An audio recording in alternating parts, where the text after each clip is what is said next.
একটি ছোট গ্রামে মোহনলাল নামে এক দোকানদার থাকত। তার ছোট্ট একটি দোকান ছিল, যেখানে মিষ্টি, বিস্কুট, টফি এবং খেলনা পাওয়া যেত। গ্রামের শিশুরা প্রতিদিন তার দোকানে আসত, কিন্তু মোহনলাল ছিল খুব লোভী।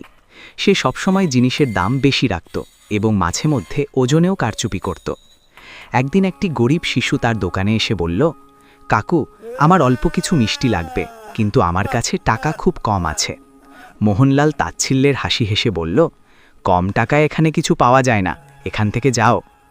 এই পুরো ঘটনাটি এক বৃদ্ধা দাদিমা দাঁড়িয়ে দেখছিলেন। পরের দিন দাদিমা বেশ ধনী সেজে দোকানে এলেন এবং বললেন, আমার অনেক অনেক মিষ্টি চাই। লোভের বশবর্তী হয়ে মোহনলাল পচা ও খারাপ মিষ্টিগুলো দাদিমার কাছে চড়া দামে বিক্রি করে দিল। তখনই দাদিমা নিজের আসল পরিচয় প্রকাশ করলেন এবং গ্রামবাসীদের ডেকে আনলেন। সবাই মোহনলালের জালিয়াতি হাতে নাতে ধরে ফেলল। এরপর থেকে গ্রামবাসীরা তার দোকান থেকে সৌদা করা বন্ধ করে দিল। কিছুদিনের মধ্যেই মোহনলালের দোকান প্রায় খালি হয়ে গেল। তখন সে নিজের ভুল বুঝতে পারল।